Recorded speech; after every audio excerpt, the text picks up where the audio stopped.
अल्लाह ने किसी नबी को इस शान की मेराज अता नहीं फरमाई जैसे मेरे आका को अता फरमाई है। अल्लाह ने अपने हबीब को मेराज से नवाजा। मेराज क्यों हुई? कभी कभी जब हम उसको सोचते हैं तो एहसास होता है कि मेराज की हिकमतें क्या है। देखिए, मेराज की बहुत सी हिकमतें हैं। कुरान और हदीस में जब हम गौर करने लगते हैं तो उससे हमें पॉइंट निकलते नजर आते हैं, निकात निकलते नजर आते हैं। जिसका इल्म जितना होता है वो उसमें से उतना लेता है। कुरान और हदीस बगैर किनारे का समुंदर है।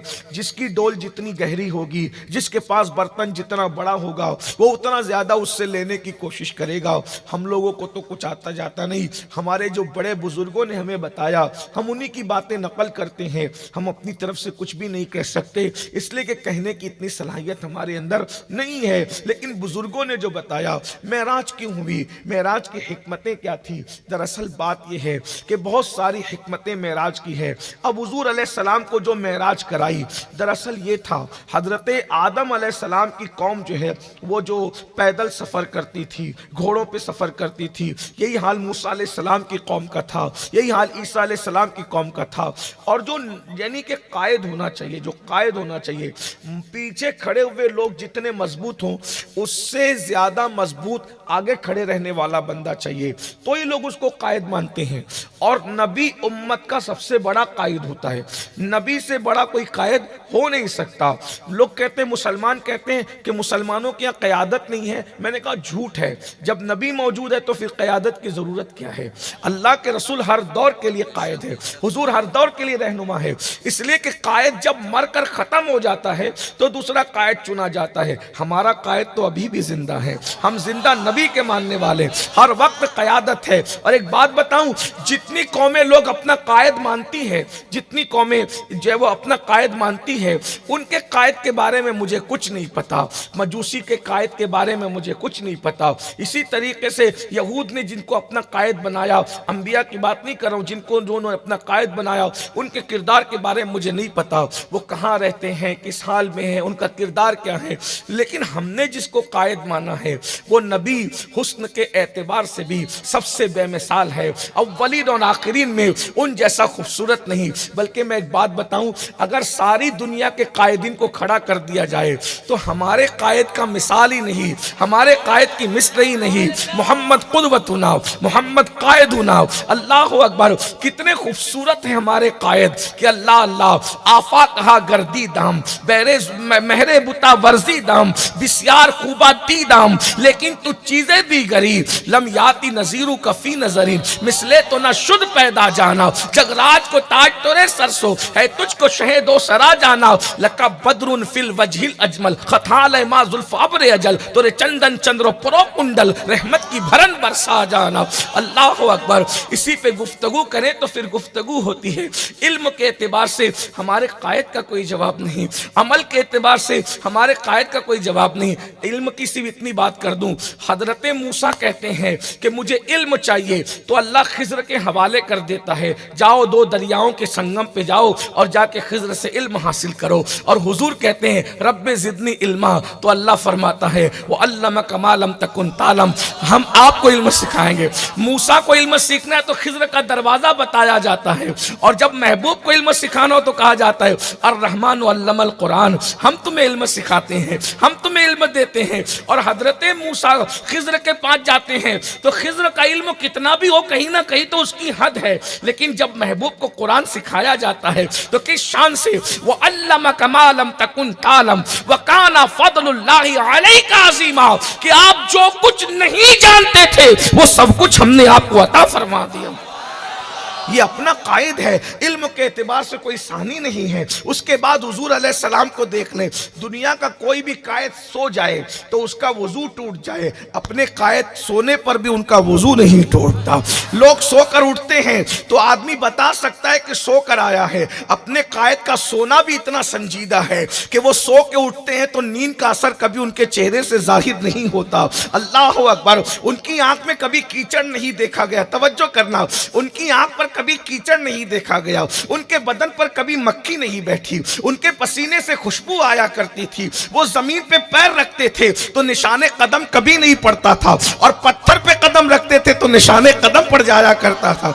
अपने कायद की तो बात ही अलग है, कितना कहूँ, कहाँ से कहूँ, कितना कहूँ, कहाँ से कहूँ, किस तरह कहूँ। जब कुरान उनके बारे में कहता है इन्ना आतैना कल कौसर, सारी कसरत आपको अता कर दी गई है, जिंदगियां खत्म हुई और कलम टूट गए, तेरे औसाफ का एक बाप भी पूरा न हुआ, क्या कौन क्या कहे। लेकिन इतना जरूर कहूंगा, जो कायद होता है हर एतबार से आगे होता है। मिसाल के तौर पर ये उलमा बैठे हुए यहाँ पर है, अगर यहाँ नमाज पढ़ाने की बारी आई, थोड़ा तवज्जो करना, आपने मुझे जो उन्वान दिया है उस उन्वान का थोड़ा सुन। लोग कहते हैं कहने का हक अदा हो, मैं कहता हूं मैं तो हक अदा नहीं कर सकता, सुनने का हक अदा कीजिएगा।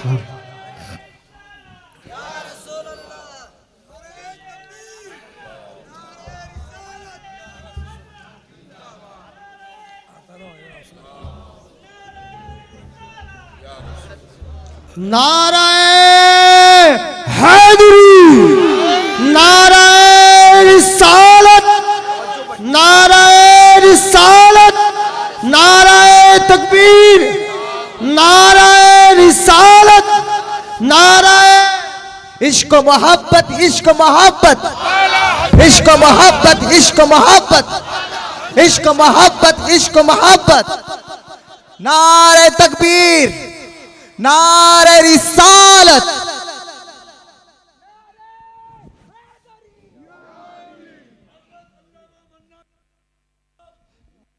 जिंदाबाद।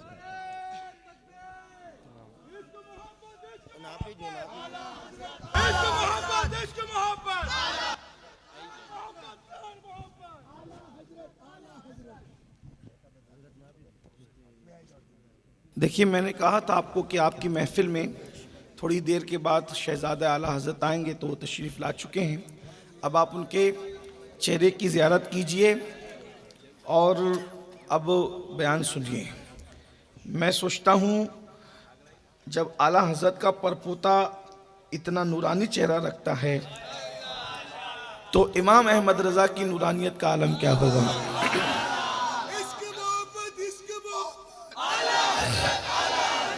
हुजूर अलैहिस्सलाम किसी का एहसान नहीं रखते, एहसान का सिला देते हैं। जब अहमद रज़ा ने कसीदा नूर लिखकर आले रसूल के नूर नूर होने के डंके बजाए तो नबी ने कहा तूने मेरी औलाद को नूर कहा, जा मैं भी तेरी औलाद को नूर अता करता हूँ। सुभान अल्लाह। तो हज़रत को अभी आप ज़ियारत कर रहे हैं और आप लोग मुँह में से जो लोग किसी के मुरीद नहीं हुए, हज़रत से मुरीद भी ऐसा होना चाहते तो हो जाएंगे। ये बड़ा मजबूत सिलसिला है। बरेली से महरेरा, महरेरा मुतहरा से चाहे वो कालपी शरीफ और कालपी शरीफ से, फिर जो है वो सुबहान अल्लाह करबला शरीफ और करबला शरीफ से नजफ़ अशरफ और वहाँ से मदीना मुनव्वरा, ये बहुत मजबूत निस्बतें हैं अल्हम्दुलिल्लाह। तो हज़रत की ज़ियारत कीजिए। आखिरी में हम हज़रत से दुआ कराएंगे, हज़रत हम सब के लिए इंशाल्लाह दुआ करेंगे। तो यानी महफिल को हम लोगों ने आज तकसीम कर लिया, टाइम ज़्यादा होने की वजह से ज़ीशान निज़ामत कर देंगे, मैं बयान कर दूंगा और अल्लाह साहब सलाम पढ़ देंगे, हज़रत साहब दुआ करके मुरीद कर देंगे। इस तरह से जलसा पूरा हो जाएगा, ठीक है ना। एक बार दुरूद शरीफ पढ़े सब लोग। रब्बे सल्ले व सल्लिम दाइमन अबदा अला हबीबिका खैरुल खल्क़ि कुल्लिहिम, सलातु व सलामन अलैका या सय्यदी या जद्दल हसन वल हुसैन। मैं कह रहा था मेराज शरीफ बयान हो रही है, सुनने का हक अदा कीजिएगा, क्योंकि ये मुझे जो है वो आमतौर पे जब मेराज का उन्वान दिया जाता है तो मैं कहता हूँ कि मेराज के लिए एक तो सुलझे हुए लोग चाहिए, पढ़े लिखे लोग चाहिए, आशिक लोग चाहिए, तो ये सारे उन्वानात उसमें समेटे जा सकते हैं। और माशाल्लाह मुझे लग रहा है कि ये मजमा वही है जहाँ मेराज बयान हो सकती है। एक बार सब मेराज वाले रसूल पर और उनकी आल पे दुरूद और सलाम की नज़रें पेश कर लें। अल्लाहुम्मा सल्ली अला सैयदिना व मौलाना मुहम्मदिन मादिनिल जूदी वल करम व आलिहि व सहबिहि व बारिक वसल्लम, सलातु व सलामन अलैका या सैयदी या जद्दल हसन वल हुसैन। तो अर्ज़ ये कर रहा था कि जब ये उलमा बैठे हुए हैं, जब नमाज पढ़ाने की बारी आती है तो अगर कोई तो हल्का फुल्का बंदा नमाज के लिए आगे होता है तो बड़े बासलाहियत लोग जो है वो थोड़ा उनकी तबीयत में कराहत आती है। तो अगर इमामत के लिए कोई बंदा हल्का फुल्का आगे हो जाए तो तबीयत में कराहत आती है। तो जो है वो जिसके पीछे नमाज पढ़ना हो तो उसको आदमी पावरफुल चाहता है, तो जिसका कलमा पढ़ना हो उसको कितना पावरफुल होना था।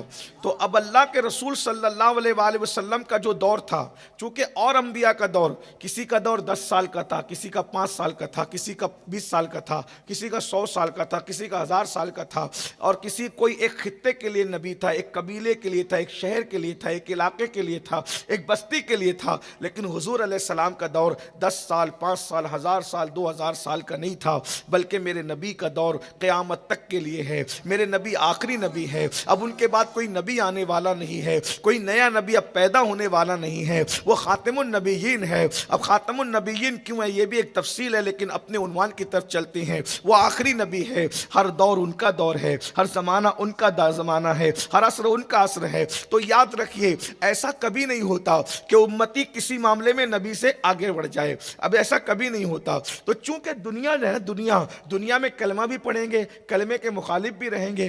तो ऐसा है कि मूसा अलैहिस्सलाम का उम्मती जो है वो ऊँट पे सफ़र कर रहा है, बैल पे सफ़र कर रहा है, गधे पे सफ़र कर रहा है, खच्चर पे सफ़र कर रहा है। तो मूसा अलैहिस्सलाम का उम्मती ये है, उसके यहाँ चिराग जलते हैं, उसके यहाँ रोशनी नहीं है, उसके यहाँ लाइट नहीं है, उसके यहाँ उजाला नहीं है, वगैरह वगैरह। तो अब हुआ क्या, आखिरी नबी के लिए क्या है, आखिरी नबी की उम्मत के लिए किस कदर अल्लाह रब्बुल इज़्ज़त ने एहतिमाम फरमाया कि सारे अंबिया की उम्मतें ऊँट खच्चर पे सफ़र करेगी, लेकिन महबूब आपके जो कलमा पढ़ेंगे उनको ऊँट पे भी सफ़र कराऊंगा, ट्रेन में भी सफ़र कराऊंगा, फ़्लाइट में भी सफ़र कराऊंगा। और आज फ़्लाइट तक तो अमीनुल कादरी रुक गया, लेकिन अब 1000 साल के बाद जो दूसरा अमीनुल कादरी कभी तकरीर करने कोई मुकर्रिर इस शहर में आएगा तो पता नहीं वो किस सवारी का नाम लेगा। मैं कह रहा हूँ कि 4 घंटे में, 5 घंटे में हम जिद्दा पहुँचते हैं, लेकिन 1000 साल के बाद जब कोई मुकर्रिर यहाँ मेराज बयान करने बैठेगा तो वो कहेगा वो तो 1 घंटे में हम जिद्दा पहुँचते हैं। और अगर ये मेरी तकरीर मौजूद रही तो लोग कहेंगे वो पुरानी बात हो गई सैयद साहब की, वो तो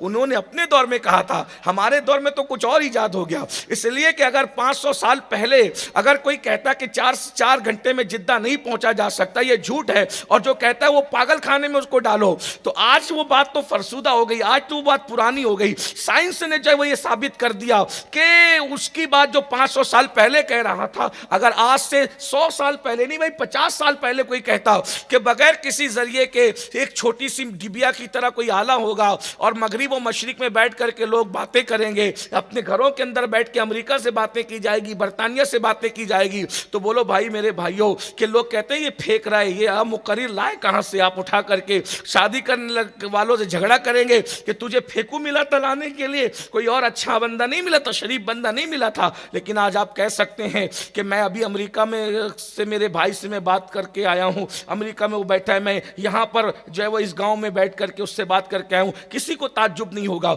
यानी साइंस तरक्की कर रही है, रसूलुल्लाह के दौर जो है वो रसूलुल्लाह के उम्मत का दौर तरक्की का दौर है। मैं ये बात ये भी कहता हूँ, लोग कहते हैं नबी से हमें क्या फ़ायदा पहुँचा, मैंने कहा नबी से फ़ायदा सिर्फ मुसलमानों को नहीं, जो मुसलमान नहीं हुए उनको भी पहुँचा। वजह क्या है पता है, जो चाइनीज़ डिश खाते हो, क्या कभी मूसा अलैहिस्सलाम के उम्मती ने इसको ख्वाब में भी देखा है? ये नबी के कदमों की बरकत है कि तुम्हारे खाने भी अच्छे कर दिए, तुम्हारे कपड़े भी अच्छे कर दिए, तुम्हारे बिस्तर भी अच्छे कर दिए। महबूब तुझसे प्यार है तो तेरी उम्मत को, जो तुझ पे ईमान लाएगा उसको भी अच्छा खिलाऊंगा, जो नहीं लाएगा उसको भी अच्छा खिलाऊंगा।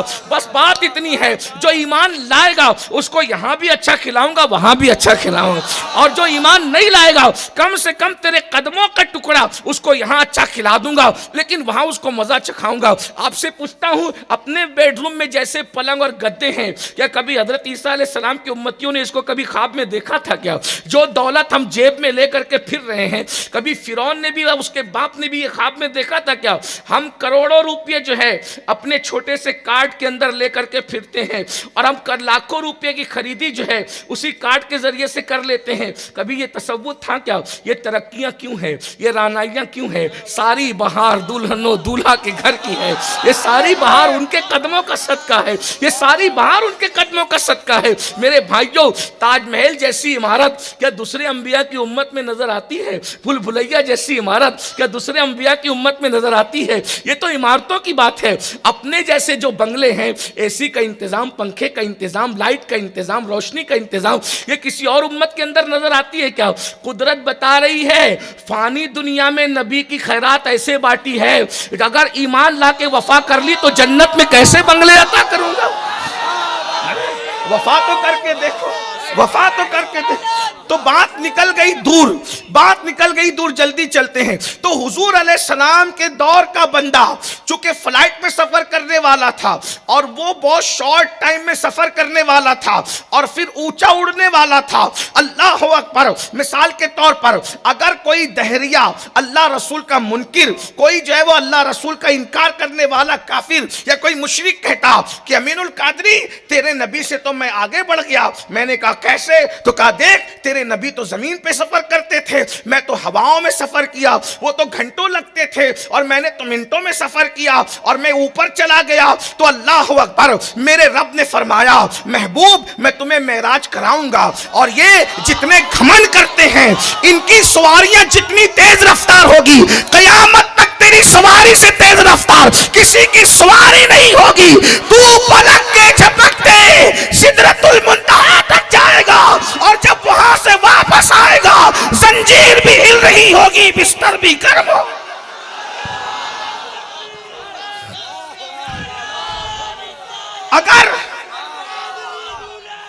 अगर कोई घमंडी कहेगा कि मैंने सफर 1 घंटे में तय कर लिया तो हम चैलेंज से कहेंगे 1 घंटे का सफर तूने कितना तय किया?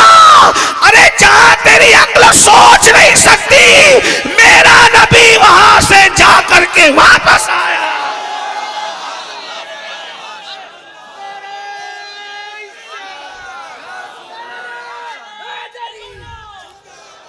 ये मेराज के मौजिज़े की बरकत है। तो रफ्तार में तो कोई आगे, यानी सारी रफ्तार के बाद भी सारे जलील सर झुकाए रहेंगे कि हम उनकी रफ्तार से आगे न बढ़ सके हैं। रफ्तार से एक बात ये, दूसरी ये फ्लाइट जाता कहां तक है? 36,000 फुट। अरे हम न रहेंगे दुनिया में, 50,000 फुट ले जाओगे और 1 लाख फुट कितने फुट लेके जाओगे? लेकिन आसमान तक तो फ्लाइट नहीं ले जा सकते ना। तो कोई खलाओं में फ्लाइट में घूमने वाला घमंड करके ये न कहे कि मैं तुम्हारे नबी से ऊपर चला गया। अरे आज के लोग कह रहे हैं हम मिर्रिक पर बस्ती बसाएंगे, हैं मिर्रिक पे पिकनिक पे जाएंगे। कोई कहता है चांद पे जाके आ गए। कहीं भी जाओ, अल्लाह ने फरमाया हबीब मेराज की रात तुझे इतना ऊपर बुलाऊंगा कि अर्श तेरे कदमों के नीचे रहेगा। तो चांद पे जाने वाले का सर जहां होगा उससे ऊपर तेरे कदम होंगे। और आसमानों पर तो कौन जा सकता है? सैयारों को कुचलने वालों के सर तेरे कदमों के नीचे होंगे।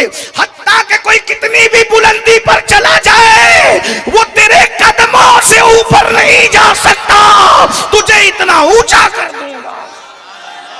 ये अपने नबी का मुजज़्ज़ा। नारे रिसालत, नारे हैदरी। अब ये मैंने 2 बातें अर्ज कर दी, इस पे घंटों चाहिए बातें करने मेराज की हिकमत पे, इसको यहां रखते हैं।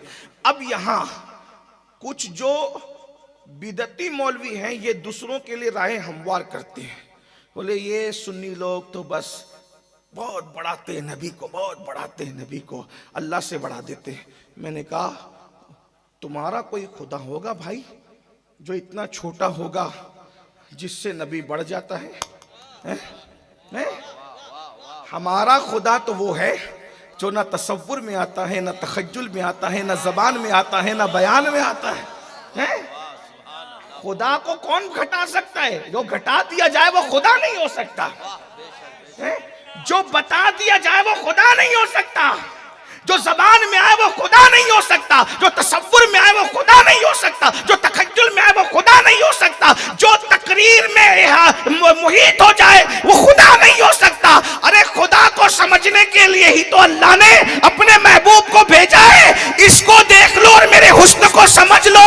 जब आप तो हूँ के हुस्न का ये आलम है तो वादउला शरीक के हुस्न का आलम क्या? नारे तकबीर, नारे रिसालत। मुझे तो देख नहीं सकते, मैं किसी के पे टिप्पणी नहीं कर रहा हूं, लेकिन कुछ मौलवी हैं जो कुछ दलालियां करते हैं। वो कहते देखो अल्लाह ने तो इतना ही कहा कि मैं मस्जिद अक्सा तक ले गया। अब ये सुन्नियों को क्या हुआ? ये कहते अर्श पे गए, सिदरा तक गए, यहां तक गए, वहां तक गए। मैंने कहा मुल्ला जी पूरा कुरान पढ़ो। अल्लाह ने मेराज को 2 हिस्सों में बयान किया है। एक 15वें पारे में बयान किया, एक 27वें पारे में बयान किया। तवज्जो फरमाना। तो दोनों पढ़ोगे तो समझ में आएगा कहां का। तो अल्लाह ने एक जगह क्यों बयान नहीं किया, दो जगह क्यों बयान किया? असल में उसकी हिकमत बहुत सी। एक ये, बच्चा जब पहले 6 महीने हल्की फुल्की सलाहियत में होता है तो उसको पहला सेमेस्टर पढ़ाया जाता है कि ये तेरा निसाब है। जब ये सेमेस्टर पढ़ करके उसकी सलाहियत बढ़ती है तो थोड़ा मुश्किल सेमेस्टर और निसाब उसको पढ़ाया जाता है। 2 निसाब होते हैं कि नहीं होते? समझाने के लिए कुदरत ने भी मेराज को 2 हिस्सों में बयान किया है। एक तो मक्के के कुछ गुंडे थे जो नबी पे एतराज करते थे, तो अल्लाह ने उनकी अक्ल के मुताबिक पहले मेराज बयान की, और जब सहाबा के दरमियान बयान की तो अलग बयान की। उसको देखो, समझने की कोशिश। सब हक है, 15वें पारा भी हक है, 27वां भी हक है, कुरान का तो हर्फ हर्फ हक है। लेकिन समझाने के लिए एक बात कहता हूं, कल्लिमुन्नास अला कद्र उकूलिहिम, लोगों से गुफ्तगू उनकी अकल के मुताबिक करना चाहिए। अकल से बाहर की गुफ्तगू करोगे तो फिर लोग ऐसे ही होंगे ना जो कहते हो कि हम खुदा को नहीं मानते। अकल के बाहर की गुफ्तगू हो गई है, तो अकल के मुताबिक गुफ्तगू करेंगे तो सब मानेंगे। तो अल्लाह गुफ्तगू भी करता है ना तो इंसान देख के करता है। कुरान का ये मौजज़ा है, इतनी आसान जबान बोलता है कुरान के मकड़ी का जाला भी बयान कर देता है। इतनी आसान जबान बोलता है कि दूध कैसे बनता है जानवर के थन में, वो भी बता देता है। इतनी आसान जबान में गुफ्तगू करता है कुरान कि कलियां कैसे मुस्कुराती वो भी बयान कर देता है, मकड़ी भी बयान कर देता है, मच्छर भी बयान कर देता है, और शहद बनाने का तरीका भी कुरान बयान कर देता है। तो वो मक्के के काफिर कहते हैं ये कैसा अल्लाह इतनी छोटी छोटी बात करता है? तो फिर अल्लाह कहता है काफा या ऐन स्वाद, अब समझ के बता। जब तेरी अकल के मुताबिक गुफ्तगू करता हूं तो मक्खी मच्छर भी बयान करता हूं, मक्खी और मच्छर भी बयान करता हूं, और जब अपनी शान के मुताबिक गुफ्तगू करता हूं तो कहता हूं काफा या इन स्वाद। तो जिब्रील भी हैरत से तकता है हुजूर को, हुजूर इसका क्या मतलब है? तो हुजूर कहते हैं ये तेरी बात नहीं, ये मेरे और मेरे अल्लाह के दरमियान राज है। और जब तेरी हैसियत के मुताबिक बात करता हूं तो किसान को भी समझ में आती है, तेरी हैसियत के मुताबिक बात करता हूं तो मजदूरों को भी समझ में आती है, और जब अपनी शान के मुताबिक बात करता हूं जिब्रील भी दंग रह जाता है। तो फिर ये बता, अगर मैं अपनी शान के मुताबिक गुफ्तगू करूं तो कुरान किसी को समझ में नहीं आए ना, तो फिर मैं तुम्हारी अक्लों का भी ख्याल करता हूं। कहता है अलीफ लाम रा, क्या समझे? आज तक कोई समझा? कोई बयान कर सका? कोई अलीफ लाम मीम कोई समझ सका? कोई नहीं समझ सका। ये बात है, समझ में आती है बात। तो अल्लाह ने अक्लों के मुताबिक गुफ्तगू, एक आसान जबान में मैं समझाता हूँ।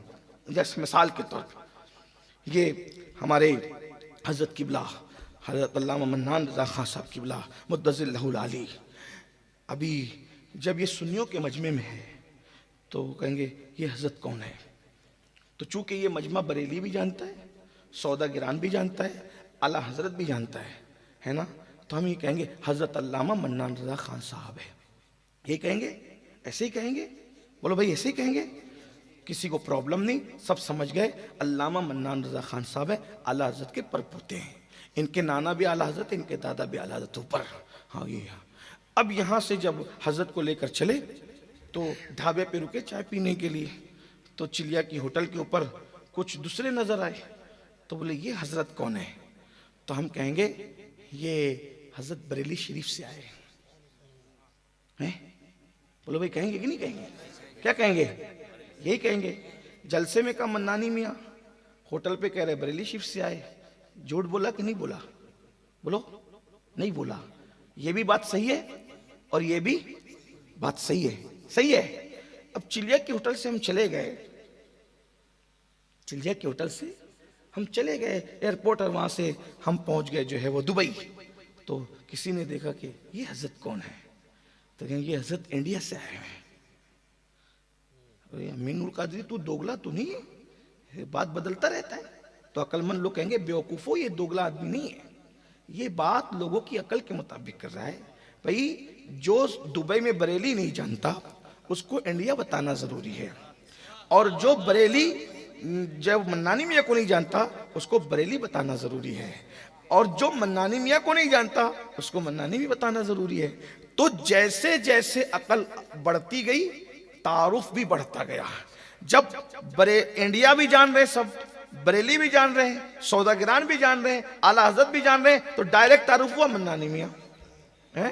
लेकिन जो आला हजरत को और मन्नानी मियां को नहीं जानते तो कहा बरेली शरीफ, जो बरेली नहीं जानता उसको कहा इंडिया।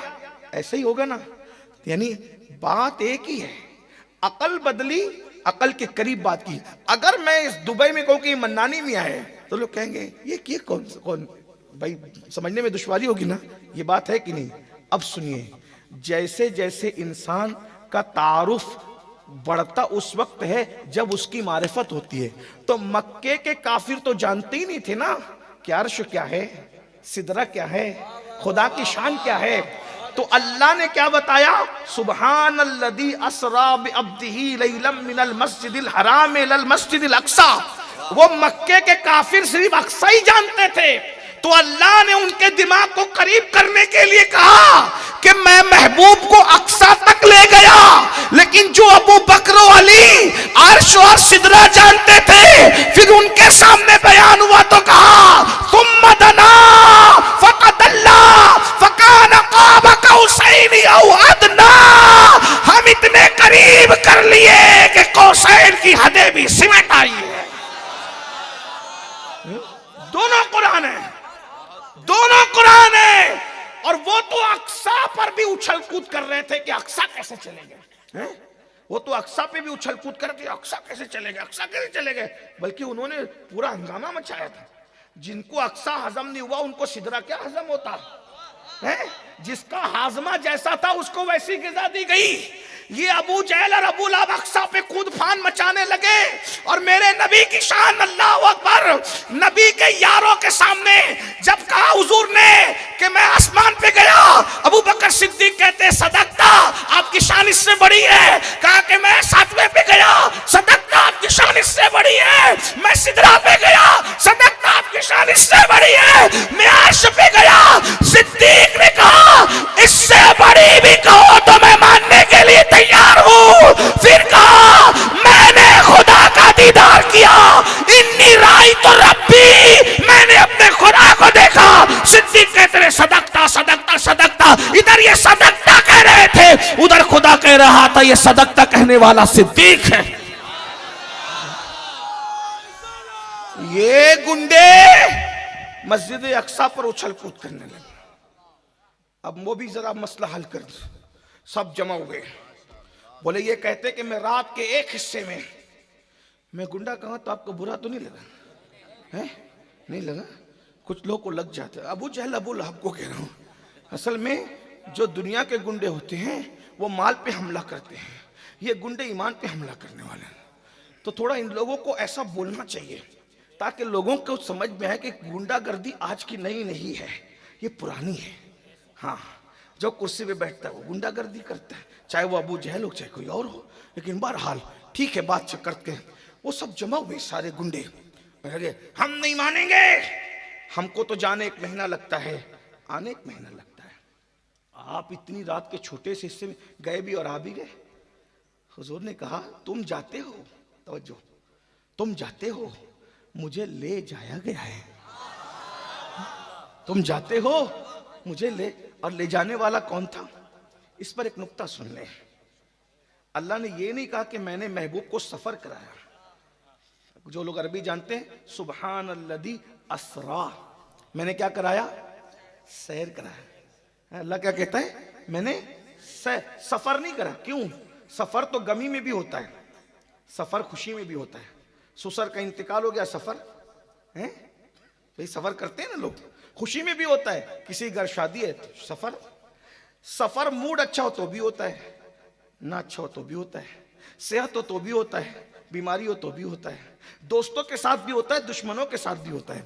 लेकिन सैर गम में नहीं होती, सैर हमेशा खुशी में होती है। और सफर में क्या होता है? इधर बैठे उधर उतरे, इधर, और सैर में यहां रुके आबशार के पास, उधर रुके दरिया के पास, उधर रुके समुंदर के पास, फूल के पास खड़े होकर देख रहे हैं कैसा है फूल, तितली को देख रहे हैं बागपन कैसा है, कलियों को देख रहे हैं तबस्सुम कैसा है, शफक को देख रहे हैं जमाल कैसा है, उफक को देख रहे हैं सुर्खी कैसी है, समुंदर को देख रहे हैं तुगयानी कैसी है, दरिया को देख रहे हैं रवानी कैसी है, भवरों को देख रहे हैं बांग कैसी है, बुलबुल को देख रहे हैं शीरी मकाली कैसी है, और बास को देख रहे हैं अंदाजे जो है वो उजाड़ना क्या है, बहारों को देख रहे हैं रानाइयाँ कैसी है, गुले रग को रगे गुल देख रहे हैं नज़ाकतें कैसी है, सुंबुल का पौधा देख रहे हैं, बालों का उठान कैसा है, नरगिस के फूल देख रहे हैं, किसी महबूब की आंखों की यादगार कैसी है, आसमान की बुलंदी देख रहे हैं, सितारों की अंजुमन देख रहे हैं, अल्लाह अकबर सब्जाजार देख रहे हैं। आदमी जब सैर करता है रुक रुक कर देखता है, रुक रुक कर देखता है। एक और बात, चूंकि जब वो सफर करता है तो सफर करने में कोई ना कोई होशियार आदमी गाइड ले लेता है। आपने ताजमहल देखा होगा, नहीं देखा तो देखिएगा, किसी की मोहब्बत की यादगार है। मिराज का बयान है, लेकिन उसमें शादी के मौके से एक बात और बयान कर दूं, फिर आगे बढ़ते हैं। ख़त्म ही करना है, बहुत लंबी नहीं करना, हालांकि उन्वान बहुत लंबा है, इसमें रातें चाहिए, लेकिन बीच में मैं बात आ गई ताजमहल की तो मोहब्बत की बात कर लूँ। शादी की, मोहसिन की शादी है सब, और कुछ की होने वाली, कुछ की हो गई है। आजकल के लड़के शादी का मतलब समझते हैं कि सिर्फ जिन्स की तस्कीन, इसलिए जो मोहब्बत बीवी के लिए शौहर के दिल में होना चाहिए वो शौहर के दिल में नहीं। और लड़कियां भी समझती है जरूरत का पूरा होना, तो बीवी के दिल में शौहर की जो मोहब्बत होनी चाहिए वो नहीं है। शौहर थोड़ा सा मोटा हो जाए, डेल डुल उसका पेट बाहर आ जाए और अद्दा भद्दा दिखने लगे, हो सकता है, पॉसिबल, हंसने की बात नहीं है, तो बीवी की तवज्जो किसी और की तरफ होती है। सीरियलों की नहुसत है, सब औरतें ऐसी नहीं होती। और अगर बीवी 3-4 बच्चों की माँ हो जाए, उसका चेहरे का जो हुस्न कम हो जाए, तो शौहर भी इधर उधर बिल्ली कुत्ते की तरह नियतें लटकाता रहता है। ये हालात है। लेकिन जहां सीरियलों को देखकर मियां बीवी का ताल्लुक नहीं सीखा जाता, बल्कि रसूलुल्लाह को देखकर बीवी के साथ रहने का सलीका सीखा जाता है, तो बीवी दुबली रहे, पतली रहे, मोटी रहे, अंधी रहे, कानी रहे, हत्ता के जिंदा रहे तो भी मोहब्बत की जाती है, और मर जाए तो भी मोहब्बत की जाती है। रसूलुल्लाह सल्लल्लाहु अलैहि वसल्लम ने जब भी सैयदा खदीजा का विसाल हुआ, खदीजतुल कुबरा के विसाल के बाद हुजूर का मामूल था घर से निकलने से पहले थोड़ी देर अपने घर वालों को लेके बैठते थे, खदीजा की तारीफ करते थे, और घर में आते थे तो पहला काम ये था सैयदा खदीजा की तारीफ करते थे। एक दिन रसूलुल्लाह की बीवी, दूसरी बीवी, चूंकि हुजूर अलैहिस्सलाम की 11 अज़वाज थी, हम सब की अम्मी जान उम्मुल मोमिनीन सैयदा तैयबा ताहिरा आयशा सिद्दीका, चूंकि सौकनों के दरमियान जो है वो गैरत होती है, हुजूर बहुत तारीफ करते थे, सैयदा खदीजा की तारीफ कर रहे थे। एक दिन जबान से निकल गया, बस कीजिए या रसूल अल्लाह, क्या वो सुर्ख वाली बुढ़िया की निस्ता तारीफ करते रहते हैं? आपको अल्लाह ने उनसे अच्छी बीबियां अता कर दी है, खूबसूरत बीबियां अता कर दी है, फिर भी उस बुढ़िया का जिक्र लेके बैठे रहते हैं। मेरे आका अलैहिस्सलाम को गुस्सा आया। सैयदा आयशा फरमाती है, हुजूर को हमने गुस्से में कभी नहीं देखा था, लेकिन जब उनकी बीवी जो दुनिया से जा चुकी थी उनके खिलाफ गुफ्तगू हुई तो चेहरा गुस्से से सुर्ख हो गया और फरमाया ला वल्लाह, ला वल्लाह, आयशा नहीं नहीं नहीं, खदीजा से बेहतर बीवी मुझे नहीं मिली है, इसलिए कि वो मेरे निकाह में सबसे पहले आई, लोगों ने झुटलाया, उसने मेरी तस्दीक की, लोगों ने मुझे महरूम किया, अपने माल से मेरी मदद की, जब मैं थक हार करके और जख्मों से चूर होकर के घर आता तो वो मुझे तसल्लियां दिया करती थी, मेरी धाड़स बंधाया करती थी, और अल्लाह ने मेरी जितनी भी औलादें पैदा की है सिर्फ खदीजतुल कुबरा के जरिए से पैदा की है, वो मेरी बच्चों की माँ है। हुजूर ने तारीफ की और इतना गुस्सा और जलाल किया कि हजरत आयशा सिद्दीका दिल में दुआ कर, अल्लाह तेरे महबूब का गुस्सा ठंडा कर दे, मुझे डर लग रहा है कि मेरे खिलाफ कुरान की कोई आयत नाजिल ना हो जाए। अगर आज तूने महबूब का गुस्सा ठंडा कर दिया, आज के बाद मैं खदीजा के बारे में कभी कुछ नहीं कहूँगी। हुजूर फौत शुदा बीवी से इतना प्यार करते हैं, यहाँ तो बीवी पास नहीं हो तो बोलते दोस्तों में, वो मेरी बीवी तो उसको खाना बनाना नहीं आता। ये है, बीवी को सिर्फ एंजॉय करने का आला समझ रखा है, क्योंकि सीरियल देख करके जिंदगी गुजारने का तरीका सीख रहे हो। बीवियां एंजॉय करने का आला नहीं है इस्लाम में। एक दूसरे की रूहों में उतरने का नाम है बीवी, एक दूसरे के दिल में उतरने का नाम है बीवी। मोहब्बतों के, एक दूसरे के जो है वो जज्बात के, जो है वो बहरे बेकरां का मरजल बहरैन बन जाने का नाम है बीवी। बीवी क्या है? अल्लाह अकबर। आका ने बादे विसाल भी मोहब्बत की, उनकी तारीफ की, बहुत तारीफ की। और यहाँ तो बीवी बीमार हो जाए तो बहनों के सामने भी बुराई की जा रही है। उस तो मुंह चलाती है, वो तो अरे नादान, हुन्ना लिबासुल लकुम व अंतुम लिबासुल लहुन्ना का मतलब क्या है? शौहर बीवी का लिबास है, बीवी शौहर का लिबास है। एक दूसरे के ऐप छुपाना चाहिए लिबास जो है। अल्लाह अकबर। बहरहाल तो अर्ज ये कर रहा था, हमारे यहाँ मरने के बाद भी हम बीवी से प्यार करते हैं, ये हमारा इस्लाम है। जीते जी नहीं, मरने के बाद बुढ़ी हो जाए, चेहरे पे झुर्रियाँ पड़ जाए तो भी मोहब्बत करते हैं। क्यों? इसलिए कि मेरे महबूब ने जब दुनिया से चली जाने वाली बीवी से प्यार किया है, तो मैं अगर बूढ़ी होने के बाद उससे बेवफाई करूंगा तो मैं अपने नबी की सुन्नत से हट जाऊंगा। रसूलुल्लाह के घर जब बकरी ज़बा होती थी ना, बकरी, तो हुजूर फरमाते थे पहले ये खदीजा की सहेलियों के बकरी का गोश्त जाएगा, बाद में मैं खाऊंगा। क्योंकि जो दुनिया से चले जाते हैं उनके दोस्तों से प्यार करने से उनकी रूहों को सुकून मिला करता है। तो मैं पहले खदीजा की सहेलियां, बाद में मैं खाऊंगा। एक औरत आई, हुजूर ने उसकी बहुत इज्जत की, बहुत इकराम किया, बहुत इनाम से नवाजा। सैयदा आयशा ने कहा हुजूर नवाजते तो सबको है, लेकिन इसके साथ कुछ अलग अंदाज है, इसके साथ कुछ खास तवज्जो है। मेरे आका ने फरमाया ये खदीजा की सहेली है, खदीजा दुनिया से चली गई, उसको खुश करने का तरीका यही है कि वो जिससे प्यार करती थी हम भी उससे प्यार करें तो खदीजा को सुकून मिलेगा। देखो बीवी का ये ख्याल है, ऐसा है बीवी का ये तसव्वुर। यहाँ तो हाल ये है, अल्लाह अकबर, बीवी के होते हुए भी थोड़ी सी दौलत आ गई तो इधर मुंह मार रहे हैं, उधर मुंह मार रहे हैं। एक बीवी पे जी नहीं भरता, इससे अफेयर कर रहे हैं, उससे फोन पे बात कर रहे हैं। याद रखना ये खयानत है, खयानत। और औरतें भी अगर सुन रही हैं तो यहाँ की औरतें ऐसी नहीं होगी, लेकिन उनको भी नसीहत की जाती है, क्योंकि सीरियलों में ये नऊसत सिखाई जा रही है। जैसे एक आदमी कई जगह मुंह मार सकता है, वैसे एक औरत भी कई जगह मुंह मार सकती है। याद रखना ये मुंह मारने की लानत किसी और जगह तो हो सकती है, इस्लाम में नहीं है। इस्लाम में तो ये है, अल्लाह अकबर, हम जिसको अपनी बीवी बना ले, फिर हमारी जो है वो अल्लाह अकबर हमारी इज्जतें उसकी अमानत है और हमारा बिस्तर उसके लिए हमारी अमानत है। अल्लाह अल्लाह, मेरे आका अलैहिस्सलात व तस्लीम के दीवानों, हाँ अगर और निकाह हो जाए तो बात अलग है, लेकिन ये जो हराम जरिए से लड़के और लड़कियां अपनी बीवियां छोड़ के या लड़कियां अपने शौहर छोड़ के एक दूसरे से राब्ता करते हैं, ये इस्लामी तर्ज जिंदगी नहीं है। यहाँ तो ये है, अल्लाह अकबर, जब तक के शौहर जिंदा रहता है बीवियां भी प्यार करती है, क्या वफा करती किए जाती है। अल्लाह अल्लाह, मेरे रसूल सल्लल्लाहु अलैहि वसल्लम ने इस तरह प्यार किया तो मुसलमानों को भी ये प्यार का तरीका मिल गया। लोग टीवी चैनलों पे बैठ के हमें भी बीवी की वफादारी सिखाते हैं। अरे तुमसे संभल न सकी, तुमने कहीं घुमाया, कहीं तुमने जुए में हारा और क्या क्या किया। ये मैं बात किसी की नहीं कर रहा हूं, लेकिन बात तो कर रहा हूं, मगर ये हम है हम, अल्लाह अकबर, हम है हम। बीवियों से कितना प्यार किया, बीवियों के रुखसार के तिल पर हमने समरकंद जैसा शहर बसाया है। अल्लाह अकबर, बीवी जिंदा है तो उसके रुखसार के तिल पर जो है वो, चेहरे के तिल पर, रुखसार थोड़ा मुश्किल हो गया, चेहरे के तिल पर बीवी जिंदा है तो बुखारा और समरकंद जैसा शहर बसाया जाता है, और जब मर जाती है तो मोहब्बत में ताजमहल जैसी इमारत बनाई जाती है। बीवी के मरने के बाद भी ऐसी इमारत बनाई गई। और एक बात बताऊं, और उससे बड़ी, अगर शौहर बीवी से वफा करे शाहजहां की शक्ल में, शौहर बीवी से वफा करे शाहजहां की शक्ल में, तो बुखारा और समरकंद जैसे शहर बसते हैं और मरने के बाद ताजमहल जैसी इमारत बनती है। और अगर बीवी वफा करे हजरत हाजरा की शक्ल में तो मक्का जैसा शहर बसता है और काबा जैसी इमारत बनती है। मक्का बसा क्यों है? बीवी ने वफा की है ना।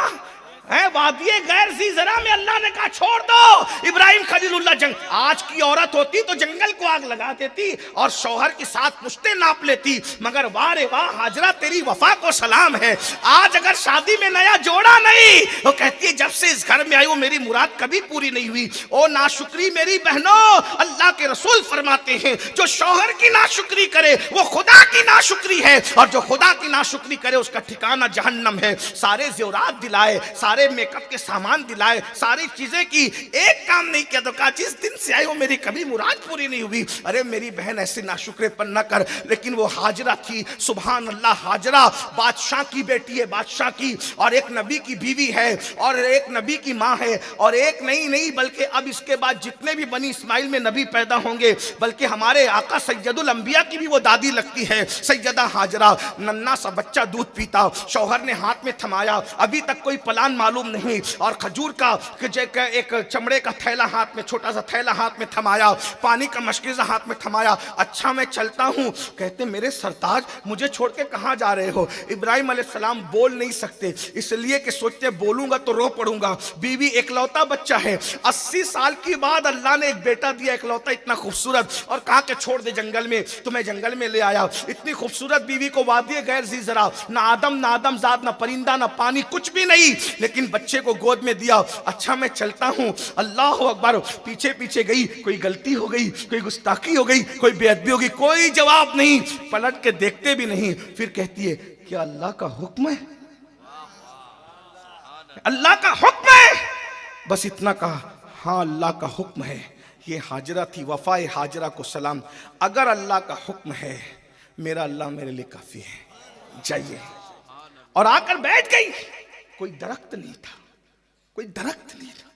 तो शौहर जब वफा करता है बीवी से, तो जिंदगी के अंदर समरकंद और बुखारा जैसे शहर बसते हैं, और ताजमहल जैसी इमारत मरने के बाद बनती है। और जब बीवी वफा करती है तो मक्का जैसा शहर बसता है और काबा जैसी इमारत बनती है। इसको भी तो किसी एतबार से देखो। बहरहाल बात फिर दूर निकल गई। जब आप सैर के लिए जाते हैं तो होशियार आदमी कोई गाइड साथ में लेता है। आप ताजमहल को ऐसे ही देखोगे सरासरी तो बहुत अच्छा, बहुत अच्छा, बहुत अच्छा, लेकिन गाइड साथ में लेके जाओगे ना, गाइड जिसको मालूमात है, वो लेगा, ये देखो यहाँ से पानी गिरता है, यहाँ से ये तिरछा, यहाँ से वो सब बताएगा आपको, है ना। ऐसे ही है, सैर को जाया करो। वो दकियानूसी ख्याल के लोग हैं जो कहते सैर को नहीं जाना चाहिए, सिर्फ मस्जिद में पड़े रहना चाहिए। मैंने कहा अल्लाह के बंदे, जब नबी सैर को जा सकते हैं तो उम्मती ने सैर को क्यों नहीं जाना? बिल्कुल जाना चाहिए। बस इतना याद रखना, सैर को जाना तो शराब नहीं पीना, दूध पीना, ये नबी की सैर बता रही है। सैर को जाना औरतों को नहीं तकना, तिलावती कुरान करना, गुलों को तक के सोचना ये इतना खूबसूरत है तो इसके बनाने वाले की हुस्न का आलम क्या होगा। 70 साल तक जिक्र करके जो सवाब नहीं मिलता, एक लम्हा फिक्र करके उससे ज्यादा सवाब अता किया जाता है। तो चलते हैं।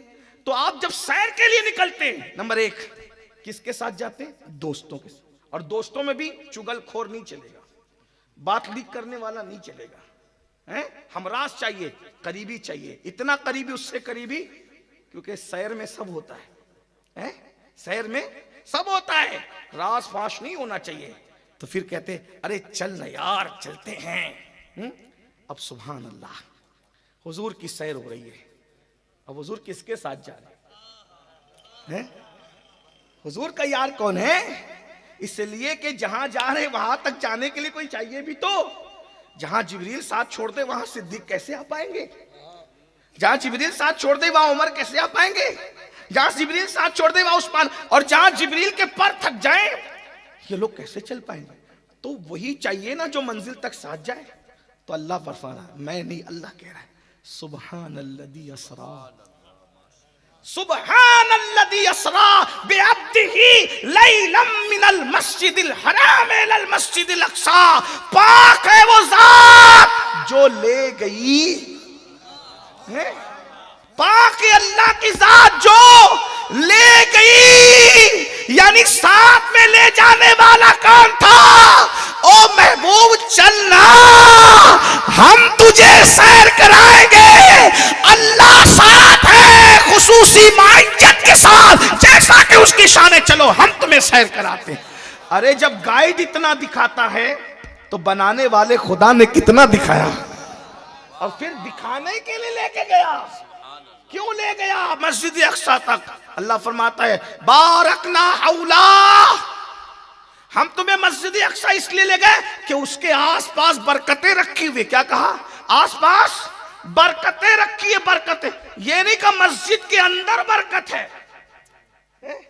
लेनूरियहू अल्लाह पाक इरशाद कर रहा है, सुभान अल्लज़ी यसरा बिअब्दिही लैलम मिनल मस्जिदिल हराम इलल मस्जिदिल अक़सा अल्लज़ी बारकना हौला।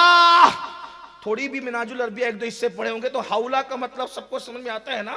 क्या क्या मस्जिद अक़सा के इर्द गिर्द हमने बारकना हौला, आस पास हमने बरकत रखी है। मस्जिद के अंदर बरकत ये नहीं बयान किया, बल्कि क्या कहा, मस्जिद के अक़सा के गिरदा गिर्द आस पास। मस्जिद में क्यों नहीं कहा? इसलिए कि जिस चीज को सब मानते हैं वो बयान नहीं होती। तवज्जो है, जिस चीज को सब मानते हैं वो बयान नहीं होती, जिस चीज को लोग नहीं जानते और मानते वो बयान होती है।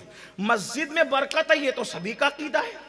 यहूदी भी मान रहा है कि मस्जिद अक़सा के अंदर बरकत है, ईसाई मान रहे हैं कि मस्जिद अक़सा के अंदर बरकत है। 1857 के नौज़ायदा अंग्रेजों के पैदा हुआ फिरके भी कह रहे हैं कि मस्जिद के अंदर है। जब मोहल्ले की मस्जिद में बरकत है तो सुलेमान अलैहिस्सलाम की बनाई हुई मस्जिद में क्यों बरकत नहीं होगी? तो बरकत मस्जिद में सबका ईमान है, लेकिन जिस पे ईमान नहीं है वो अल्लाह बता रहा है, अल्लज़ी बारकना हौला, हमने उसके इर्द गिर्द बरकतें रखी है। तो ये बरकतें क्या है? तो तफसीर कबीर में इमाम राजी कहते हैं वो बरकत की जगह क्या है जहां अल्लाह महबूब को ले जा रहा है। इब्राहिम खलीलुल्लाह का मजार है, हजरत इसहाक अलैहिस्सलाम का मजार है, हजरत याकूब अलैहिस्सलाम का मजार है, हजरत यूसुफ अलैहिस्सलाम का मजार है। पता चला वहां अंबिया के मजारात है। तो अल्लाह फरमा रहा है जहां मेरे महबूबों के मजारात है वहां हमने बरकतें रखी है।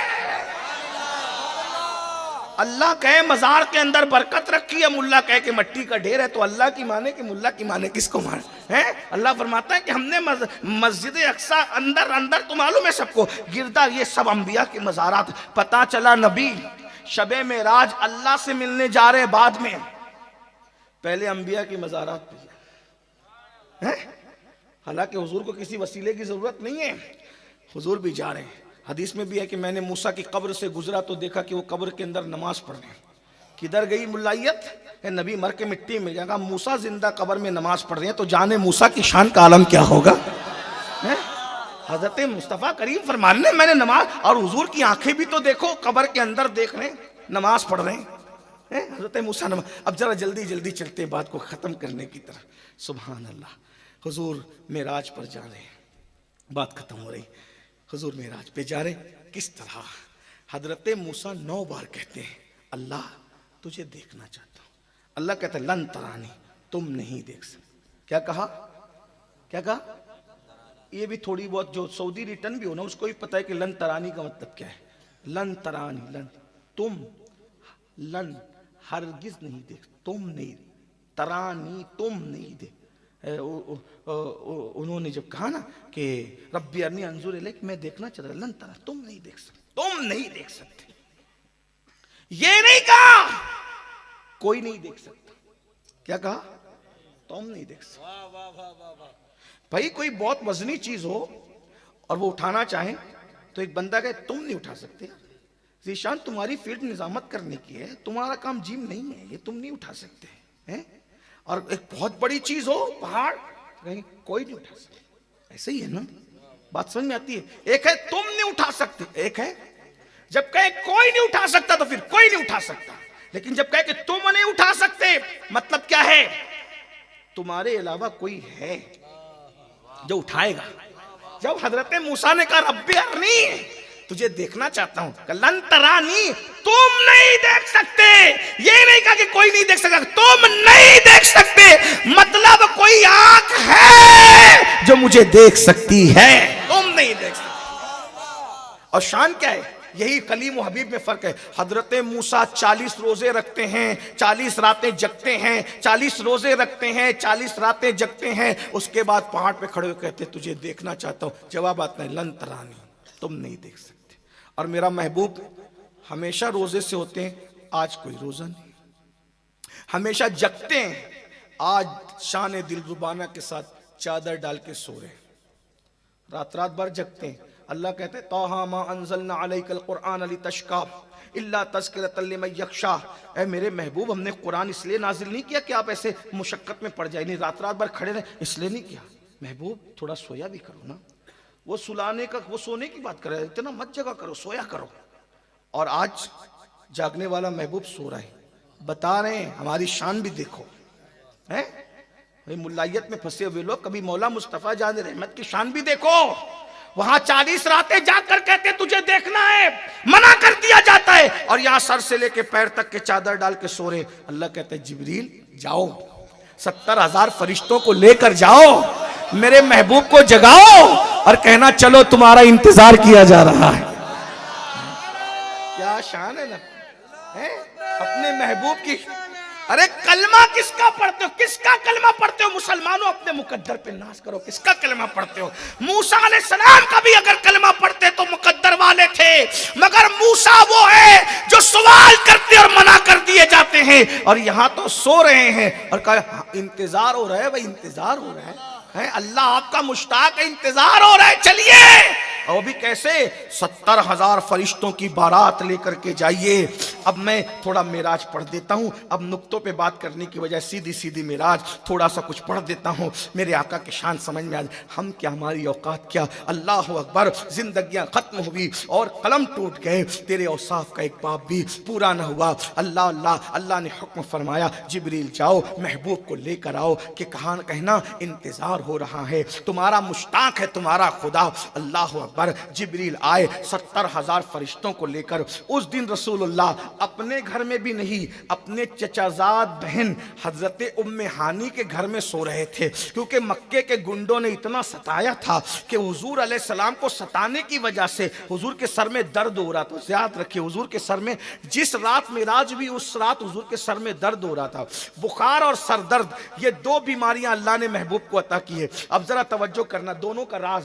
जिस दिन सर दर्द हुआ उस दिन ला मकां पे बुलाकर दीदार कराया, और जिस दिन बुखार आया उस दिन दुनिया से बुलाकर अपना दीदार कराया। हुजूर को दो बीमारियां अल्लाह ने अता की, इसीलिए न बुखार को बुरा कहो न सर दर्द को बुरा कहो। एक बुजुर्गों के सर में दर्द हुआ, उन्होंने रात भर शुक्राने में नफिल अदा की। जो बीमारी तूने महबूब को दी थी वो बीमारी आज तूने उसके गुलाम को अता फरमा दी। हाय हाय हाय मेरे आका अलैहिस्सलाम के दीवानों, सर दर्द को बुरा मत कहो। एक शख्स राबिया बसरी के सामने, अम्मा राबिया बसरी के सामने पट्टी बांध के आया, तो उसने कहा बेटे क्या हुआ? अम्मा सर में दर्द हो रहा है। जालिम कितने दिन से हो रहा है? आज ही हो रहा है। अल्लाह ने इतने दिन तक सुख दिया था, कभी उसका जिक्र नहीं किया, आज दुख दे दिया तो पट्टी बांध के लोगों को बताता है कि मेरे सर में दर्द हो रहा है। कुछ लोग हमारे भी होते हैं, जैसे कि हमारे मौलाना ज़िशान, बुरा नहीं मानेंगे तो मैं उनके बारे में बात कह दूं। कभी कभी नाजिम साहब आते कहते हैं कि आज की तबीयत ज़रा ठीक नहीं है, बुखार है, ज़ुकाम भी हो गया है, लेकिन आपकी मोहब्बत में चला आया हूँ। अरे तू दर्द की दास्तान सुनाने आया कि जिक्र रसूल सुनाने आया? मेरे भाई, हमने तुझे इसलिए नाजिम साहब नहीं बुलाया मेरा बच्चा ज़िशान कि हम तेरे दुख की दाई, ऐसा नहीं है, लेकिन चूंकि अपनों को मिसाल बनाना पड़ता है ना, कि अगर दूसरे बनाऊंगा तो वो तो झगड़ा करेगा मुझसे। तो आपके दुख। और एक बात बताऊं, बीमारी मत बताओ किसी, बीमारी दो को बताना, या तो तबीब को बताना इलाज के लिए, या तो हबीब को बताना दुआ के लिए। बीमारी या तबीब को बताओ या हबीब को। अल्लाह का शुक्र है इस फील्ड में अब मुझे 29-30 साल होने को आए हैं अल्हम्दुलिल्लाह। मैंने कभी किसी को नहीं कहा कि मैं बीमार हूँ, अल्हम्दुलिल्लाह, अल्लाह का शुक्र है। इसलिए आपको भी कहता हूँ, आप भी आदत बनाइए, बीमारी माइक पे नहीं बयान करना, बीमारी किसी के सामने, या तबीब को इलाज कराने या हबीब को दुआ लेने के लिए। और हमारा हबीब तो मदीने का लाल है। मेरे इमाम जब अपनी बीमारी बयान करते अपनी हबीब से तो कहते हैं, शाफियो काफ़ी हो तुम, शाफियो नाफी हो तुम, काफियो वाफी हो तुम, दर्द को कर दो दवा, तुम पे करोड़ों दुरूद। दर्द को कर दो दवा, दर्द को कर दो। लोग दर्द की दवा करते हैं। तवज्जो, डॉक्टर लोग मौजूद है, बुरा नहीं मान, बड़े अजीम है। डॉक्टर दर्द की दवा करता है। दर्द की जब दवा होती है तो शिफा मिलती है, कभी नहीं मिलती है। और नबी दर्द को दवा बना देते हैं। नबी दर्द नहीं समझे। शायद मैं लखनऊ में कहता तो लोग समझते, लेकिन यहाँ इश्क वाले वो समझे होंगे, कुछ लोग पढ़े लिखे भी होंगे वो सके। एक है दर्द की दवा और एक है दर्दों को दवा। यानी दर्द की दवा तो दर्द मौजूद रहता है, इलाज होता रहता है, और जब दर्द को दवा बना दिया जाता है तो भाई जब दर्द खुद दवा हो जाएगा तो फिर उसके बाद फिर बीमारी कहाँ रह जाएगी। तो मेरे नबी वो तबीब है, दर्दों की दवा नहीं करते, दर्द को दवा बनाते। कैसे? हजरत अली की आंखें आई हुई थी। कब? खैबर के दिन। हुजूर ने कहा अली कहाँ है, उसको झंडा देना है। कहा उनकी आंखें तो आई हुई, आंखें खुलती नहीं, कहा लाओ। और हुजूर के पास आए। हुजूर ने कहा क्या हुआ? हुजूर आंखें दुख रही है। हुजूर ने लुआब लगाया, उसी वक्त आंखें खुल गई। और दर्द को दवा बनाया कैसे? दवा के बाद बीमारी फिर पलट के आती है, लेकिन जिस दिन मौला अली की आंख में लुआब लगाया, पूरी जिंदगी फिर अली मुर्तजा कहते कि मेरी आंख कभी नहीं दुखी। दर्द को कर दो दवा, तुम पे करो रो दूर। सुभान अल्लाह। हजरत कतादा की एक जंग में आंख निकल आई थी। आंख का ढेला लेकर आया। हुजूर ये आंख निकल गई। हुजूर कहते मैं कोई डॉक्टर थोड़ी हूं, डॉक्टर के पास, हकीम के पास जाओ। नहीं, वो सब कुछ बंद कराए थे। हुजूर ने क्या किया? कैसे ऑपरेशन? समझाने के लिए ऑपरेशन कैसे किया, कितने सामान होते हैं ऑपरेशन के लिए। और हुजूर ने क्या किया? लुआब निकाला, आंख पे लगाया और ढेला वही लगा करके बस हाथ रख दिया। कतादा कहते अल्लाह की इज्जत की कसम, जो पैदाइशी आंख थी ना, उससे ज्यादा ये आंख खूबसूरत लगती थी जो नबी ने लगाई थी। शाफी हो नाफी हो तुम, काफी हो वाफी हो तुम, दर्द को कर दो दवा। क्या अपने नबी है ना, क्या शान है ना अपने नबी की। बात फिर कहा ना, दूर निकल गए। क्या हो रहा? अल्लाह अकबर। जिब्रील अलैहिस्सलाम 70,000 मलाइका को लेकर के आए और उम्मे हानी के घर, अपनी चचा की बेटी के घर कयाम चादर डाल के सो रहे। जिब्रील ने देखा हुजूर सो रहे हैं। जिब्रील है भाई, फरिश्तों का सरदार है, कोई छोटा मोटा आदमी नहीं। फरिश्तों में जिसकी चलती है, फरिश्तों का बादशाह, सबसे ऊपर रहने वाला फरिश्ता जिब्रील अमीन। कितने पर है? 600 पर। 600 पर। एक पर खोले तो पूरी दुनिया उसमें सिमट आए। एक पर का ये हाल है। जिब्रील पलक के झपकते सिदरा से जमीन पे आते, पलक के झपकते उधर जाते। ये उससे आगे कोई नहीं रहता, आखिरी में जिब्रील ही रहते हैं सिदरा पर। अब सुनना, अर्ज करूं ना, लेट होने की वजह से टाइम पूरा हुआ, लेकिन उन्वान ऐसा छिड़ा है कि दिल चाहता है। तो जिब्रील ने देखा हुजूर सो रहे हैं। जिब्रील ने देखा हुजूर सो रहे हैं। जिब्रील वापस गए। वापस गए क्यों? जानते हैं बारगाहे नाज है। आदम की गुस्ताखी हुई, मुअल्लिमुल मलाइका से शैतान बनाकर भगा दिया गया। यहां आदम नहीं है, जाने आदम है। बड़ी सरकार है, उससे बड़ी सरकार है। नहीं जगाया, वापस गए। वापस जाने के बाद मौला वो तो सो रहे हैं, कैसे जगाऊं तू ही बता, है कैसे जगाऊं तू ही। अल्लाह ने कहा जिब्रील सबको नूर से पैदा किया, तुमको जन्नती काफूरी नूर से पैदा किया। नूर काफूर से तुमको इसलिए पैदा किया कि आज ये काम तुमसे लेना था। जाओ अपनी पेशानी मेरे महबूब के तलवों पे रखो और अपनी पेशानी हबीब के तलवों पर मलते रहो, आंख खुल जाएगी। काफूर की ठंडक जब तलवों से महसूस होगी, हाय हाय हाय क्या मेरे नबी की शान है। कोई मौलवी साहब नहीं है अभी यहाँ, कोई मुफ्ती नहीं है, कोई वली कुतुब अब्दाल नहीं, सैयदुल मलाइका, फरिश्तों का उस्ताद, फरिश्तों का सरदार। और अल्लाह क्या कह रहा है? तलवे पर पेशानी, महबूब के इब्तिदा पर तुम्हारी इंतहा को मलो। पेशानी इंतहा है, कदम इब्तिदा है। और अब जिब्रील गए सैयदुल मलाइका और हुजूर सो रहे हैं और जिब्रील ने पेशानी मलना शुरू की। पेशानी जगाने का ये अंदाज भी किसी को देखा है? अब जो शहजादा बैठा है, इनके दादा इस पर क्या कहते हैं आप लोग तो जानते। ये बैठे सिर्फ इसलिए थोड़ी पढ़ रहा हूं, मैं तो हमेशा पढ़ता हूं। जो लोग मुझे सुनते हैं वो जानते हैं।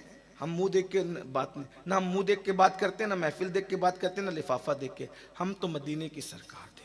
जो पिया को भाए अख्तर वो सुहाना राग है, जिससे ना खुश है पिया वो रागनी अच्छी। अब तवज्जो कीजिए, हुजूर के तलवे हैं। अब मैं हाथ का इशारा नहीं करता, मेरी औकात ना, ये गंदे गुने आलूद हाथ और वो तलवे का इशारा नहीं। अब हाथ का, हुजूर के तलवे हैं। पता है अब समझाऊं तलवा, हुजूर का तलवा। जिसका चेहरा काला भी होता है ना, तो उसका तलवा गोरा होता है। हाँ, जितने मेरी तरह सांवले रंग के हैं वो देखें अपने तलवों को। कलर मुंह का कैसा ही हो, तलवा सबका गोरा होता है। जब काले मुंह वालों के तलवे इतने चमकदार होते हैं, तो जिसको खुदा ने अपने जलवों का आईना बनाया हो, उसके तलवे की खूबसूरती का आलम क्या होगा, है? उसके तलवे के हुस्न का आलम क्या होगा। इसीलिए हुजूर कभी पैर फैला करके नहीं बैठते थे। अक्सर सहाबा ने नबी का तलवा कभी नहीं देखा, नबी ने आसमान को भी कभी तलवा देखने का मौका नहीं दिया। क्यों? इमाम कहते हैं आसमां कर तेरे तलवों का नजारा करता, आसमां कर तेरे तलवों का नजारा करता, रोज एक चांद तसद्दुक में उतारा करता। छुप गया चांद, ना आई तेरे दीदार किताब, सामने घर कभी होता भी तो सजदा करता है।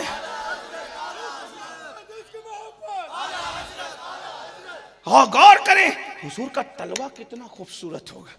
तलवे पर बात आई तो एक बात और, सैयदना सिद्दीक अकबर रसूलुल्लाह को गारे सौर पे लेके चढ़े। हुजूर को लेके कोई खड़े नहीं रह सकता है, चढ़ कैसे सकता है? 500 फुट का वो गार है, आदमी अपना बच्चा लेके नहीं चढ़ सकता भाई, देखना कभी भी बच्चा लेके भी नहीं चढ़ सकते आप। मैं गया था, मैं समझता हूं कि 5-6 जगह रुकते रुकते गया।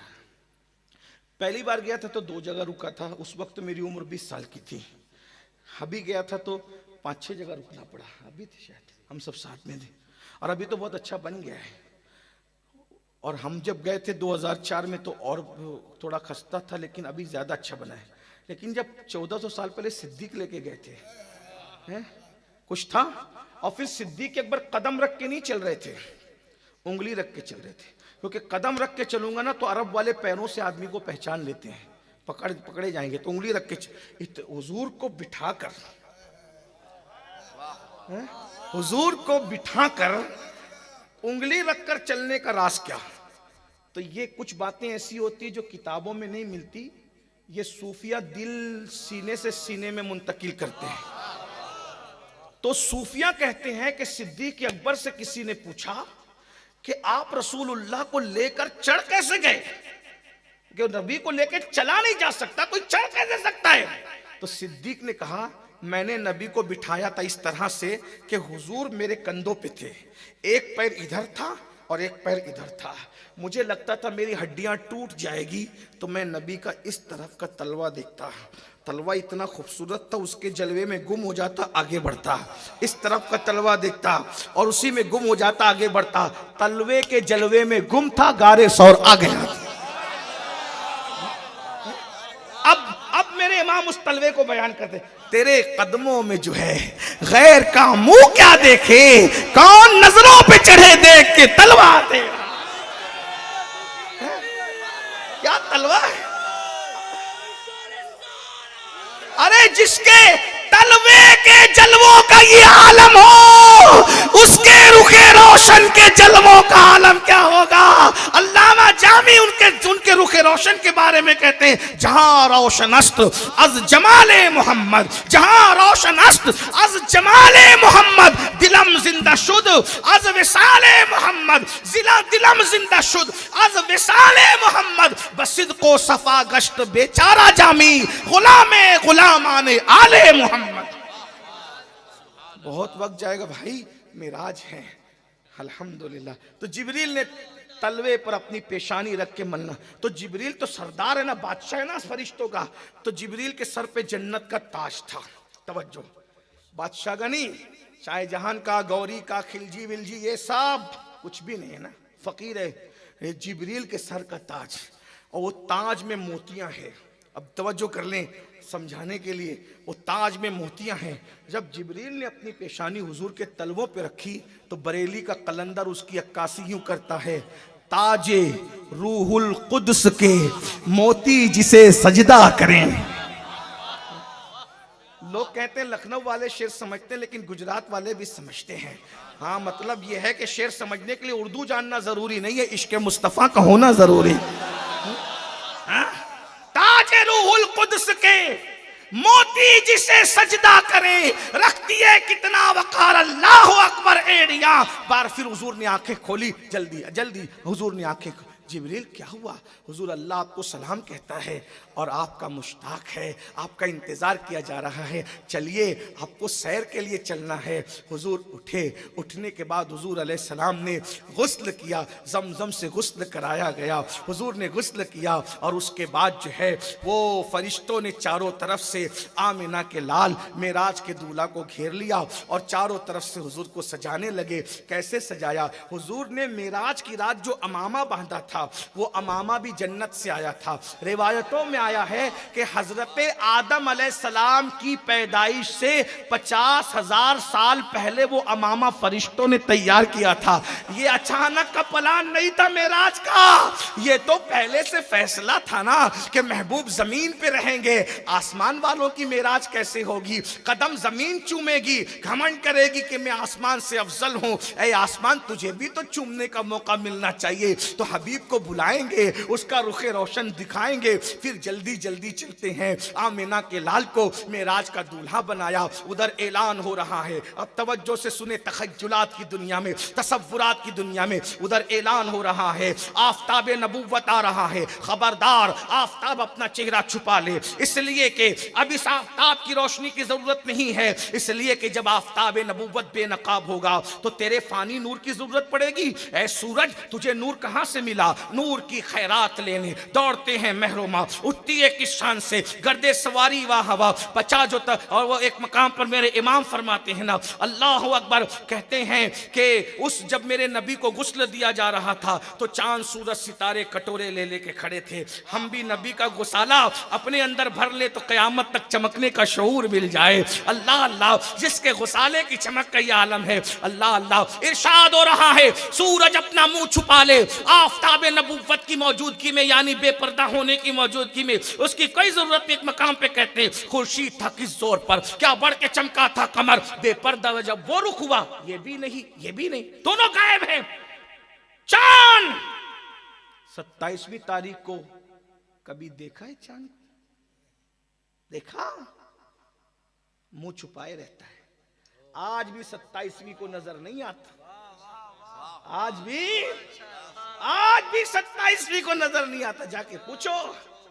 हाँ, और जिनको नजर आता है फिर उनको नजर आता है, हाँ, लेकिन नजर नहीं आता वो। हाँ, फिर चांद छुप गया है।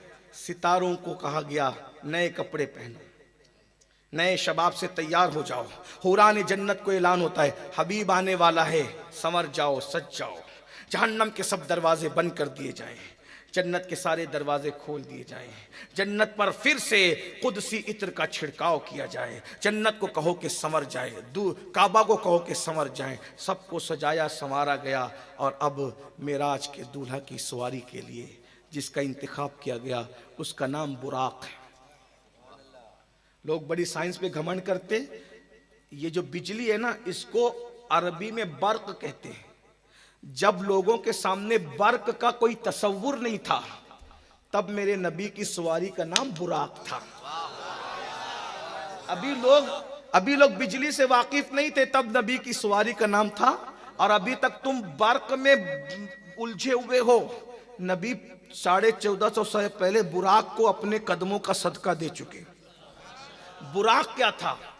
एक सवारी थी, उसके अंदर सारी चीजें सिमट आई थी, सब मखलूक सिमट आई थी। उसका चेहरा इंसान की तरह, उसके पैर घोड़े और खच्चर की, उसके पैर घोड़े की तरह, उसका कद गधे से कुछ बड़ा, घोड़े से कुछ छोटा, या खच्चर से कुछ बड़ा और घोड़े से कुछ छोटा। उसके अंदर पर लगे हुए थे।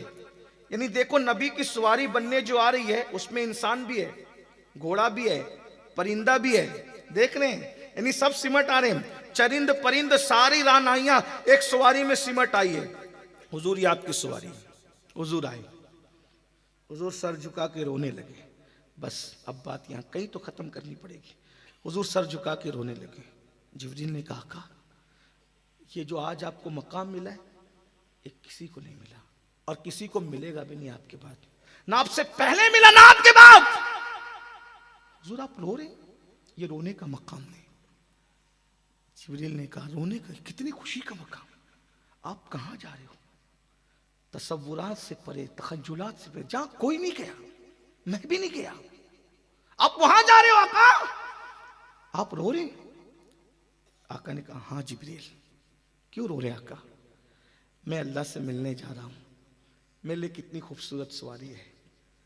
क़यामत के दिन मेरी उम्मत भी तो अल्लाह की अदालत में आएगी, उनका क्या होगा जिब्रील? जिब्रील उनका क्या होगा? देखो खुशी में लोग अपने दोस्तों को भूल जाते, अपने बच्चों को भूल जाते, माँ को भूल जाते, बहनों को भूल जाते। या रसूल अल्लाह आप हमसे कितनी मोहब्बत करते आका हैं, अल्लाह से मिलने जा रहे हैं और हुजूर को उम्मत की याद आ गई। मेरे आका रो पड़े। अल्लाह को कब गवारा था महबूब रोता रहे। अल्लाह ने फरमाया जिब्रील महबूब को बता दो, आपके लिए सवारी का इंतजाम किया ना, आपकी उम्मत में जो आपसे वफादारी करेगा उसके लिए भी सवारी का इंतजाम कर देंगे। यहां रुक कर एक बात कहूं, हुजूर मेराज की रात सवारी पर बैठते हुए भी हमको याद करते हैं, हमारा भला चाहते हैं, और हम कितने बेवफा हैं, हम कितने बेवफा हैं। जो खुदा को देखने जा रहा है उस खुशी के मौके पे भी वो हमें नहीं भूलते, और हम गुनाहों की नहुसत में उनको भूल गए, हम दौलत की मोहब्बत में उनको भूल गए, हम नफसानी ख्वाहिशात में उनको भूल गए। मेरे भाइयों बताओ हमें नबी कब याद आते हैं? ताश के पत्ते खेलते हो तब नबी याद आते, लॉटरी खेलते हो तब नबी याद आते, गंदी गंदी पिक्चरें देखते हो, ज़िना के मनाजिर देखते हो तब नबी याद आते, शराब पीते हो, नशा करते हो तब नबी याद आते। सोचो नबी कब याद? नबी पैदा हुए तो हमें याद करें, पूरी जिंदगी हमें याद करें। हत्ता कि जब दुनिया से जा रहे कब्र में रखे गए नबी पाक को, जब तो मौला अली फरमाते सरकार हुजूर के होठ कब्र अनवर में भी हिल रहे थे। मैंने सोचा आखिरी क्या कहने जरा सुन तो लूं, तो जबान पे जारी था रब्बे हबली उम्मती, रब्बे हबली उम्मती, रब्बे हबली उम्मती। इस उम्मत ने क्या सिला दी अपने नबी को, हुजूर हमेशा याद करते हैं। हम फिल्मों में मस्त हैं, गीबत में मस्त हैं, हसद में मस्त हैं, हराम खाने और कमाने में मस्त हैं। कयामत के दिन अगर हुजूर का सामना, हुजूर से सामना हो गया, हुजूर कहेंगे दज्जाल झूठे कज़्ज़ाब, ओ बेवफा, तेरी मगफिरत के लिए मैं रात रात भर दुआ करता रहा और तूने कभी मुझे याद भी नहीं किया। मेरे इश्क का दावा करता था और पूरी पूरी रात ज़िना की फिल्में देखता था, मेरे इश्क का दावा करता था और जुआ खेलता था, मेरे इश्क का दावा करता था और नशा करता था। क्या तुझे मेरा फरमान मालूम नहीं था कि जो दुनिया में नशा करेगा जब वो अपनी कब्र से उठेगा या तो उसका चेहरा सूअर की तरह होगा या तो बंदर की तरह होगा। नशा करने वालों पर अल्लाह ने जन्नत की खुशबू को भी हराम कर दिया है। और सुन लो, आप किसी मुर्दा नबी का कलेमा नहीं पढ़ते, आप तो ऐसे जिंदा नबी का कलमा पढ़ते हो। कुरान कहता है अन्नबी औला बिल मोमिनीन मिन अनफुसिहिम, नबी मोमिनों की जान से ज़्यादा करीब है। अब जब नबी मोमिनों की जान से ज़्यादा करीब है तो हम जब भी माज़ अल्लाह अल्लाह न करे कोई जुआ खेले, बोलो हुजूर को खबर होती होगी कि नहीं होती होगी? कोई नशा करे तो हुजूर को पता चलता होगा नहीं पता चलता होगा? कोई जिना करता होगा तो हुजूर को इत्तला होती होगी कि नहीं होती होगी? जब नबी जान से ज़्यादा करीब है, किसी लड़की से फ़ोन पे गंदी बात करते हो, लड़की फ़ोन पे गंदी बात और जिना की दावत देती होगी, ये दावत देते होंगे, तो क्या रसूलुल्लाह को उसकी तकलीफ नहीं होती होगी? जो गुंबदे खजरा में हुजूर के दिल को तड़पाए, जो गुंबदे खजरा में आका का दिल दुखाए, जो गुंबदे खजरा में हुजूर के दिल को तकलीफ पहुंचाए, बताओ भाई, माँ का दिल दुखाने वाले को मरते वक्त जबान पे कलमा नहीं आता, तो जो एक दिन में हजारों मरतबा अपने नबी का दिल दुखाता है। मेरे भाई, हम मुर्दा नबी के मानने वाले नहीं। मेरे इमाम कहते हैं तू जिंदा है वल्लाह, तू जिंदा है वल्लाह। मेरी चश्मे आलम से छुप जाने वाले सैयदुना फारूक आजम ने कहा था, फकी अबुल्लाह समरकंदी लिखते हैं कि फारूक आजम कहते हैं तुम छोटा गुना करो या बड़ा गुना, मुझे इससे कोई गर्ज नहीं, मैं तो इतना जानता हूं तुम कोई गुना करते हो उससे रसूलुल्लाह का दिल दुखता है, उससे हुजूर को तकलीफ होती है। बताओ, जलसों में कहते हो गुलामी रसूल में मौत भी कबूल है, जलसों में कहते हो नबी के नाम पे मर जाएंगे, जान दे देंगे। मेरे भाई, इश्क मुस्तफा में जान देने की बात करने वालों, इश्क मुस्तफा में गुनाह छोड़ दो, इससे बड़ी बात और क्या होगी? जो कौम फजर की नमाज में 10 मिनट की नींद नबी के नाम पे कुर्बान नहीं करती, वो कौम अपने नबी के नाम पे जान क्या कुर्बान करेगी? मेरे भाइयों, नबी ने हमसे इतना प्यार किया, आका ने हमसे इतना प्यार किया। एक आखिरी रिवायत पढ़ दूं, कल भी पढ़ा था, मुझे बहुत प्यार है इससे और यहीं पे ख़त्म कर दूं। आका हमसे कितनी मोहब्बत करते हैं। माँ भी हमसे उतना प्यार नहीं करती।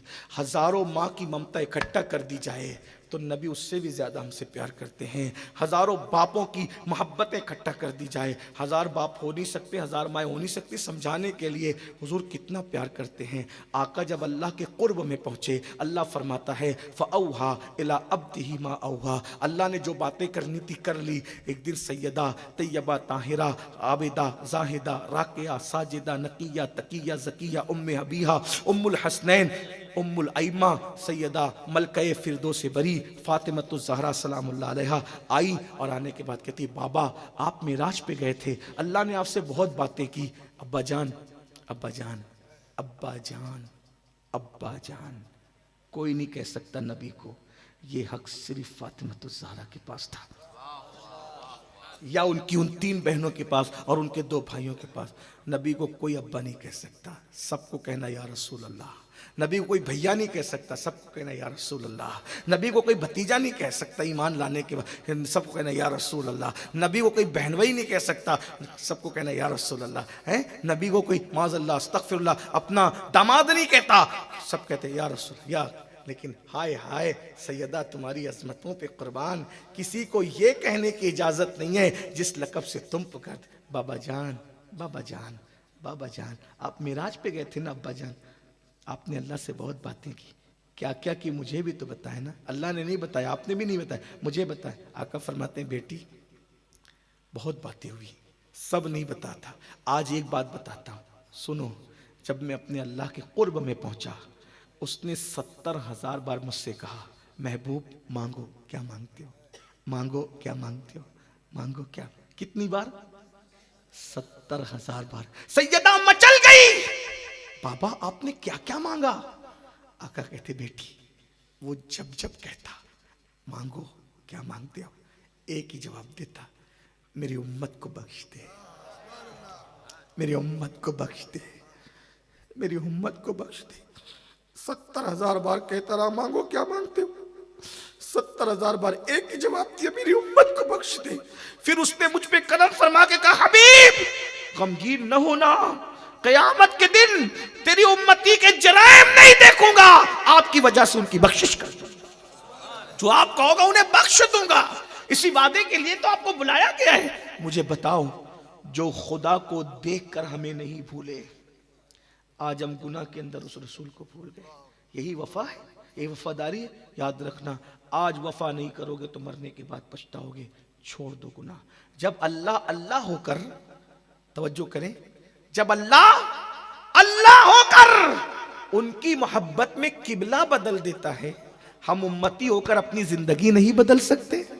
मोहब्बत का तकाजा ये नहीं है छोड़ दो गुनाह, छोड़ दो अय्याशियां, छोड़ दो औरतों को पाप की नजर से देखना, छोड़ दो हराम खाना, छोड़ दो नशा करना। अल्लाह पाक की बारगाह में दुआ है अल्लाह हम सबको तौफीक बख्शे। अमल की गुफ्तगू के दरमियान अगर कोई गलती लग़ज़िश खामी हो गई हो अल्लाह ताला माफ़ करे। अस्तग़फ़िरुल्लाह रब्बी मिन कुल्लि ज़म्बिन व अतूबु इलैह। जिस शख्सियत को आप देख रहे हैं, मैंने पहले ही आपको तारुफ़ करा दिया हज़रत के आने से पहले कि ये आला हज़रत के पोते भी लगते हैं, नवासे भी लगते हैं। आला हज़रत के 2 बेटे हैं, उनके बेटे हुज्जतुल इस्लाम जो बड़े बेटे हैं, उनके बड़े बेटे के बेटे इब्राहिम रज़ा खान साहब, अल्लामा इब्राहिम रज़ा खान मुफस्सिर आज़म के ये सबसे छोटे और आखिरी बेटे।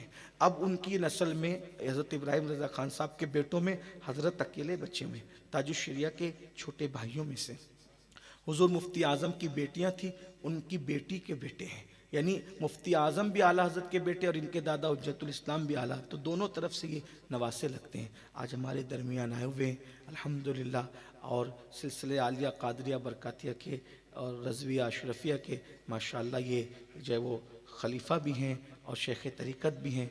तो आप में के जो लोग इनसे मुरीद होना चाहते हैं हज़रत से मुरीद हो जाएं, इंशाअल्लाह हज़रत आप सबको मुरीद करेंगे। मैं मौजूद रहूँगा और अभी जो है वो प्रोग्राम आगे का जो है आगे बढ़ाया जाए। अस्सलामु अलैकुम व रहमतुल्लाहि व बरकातहू।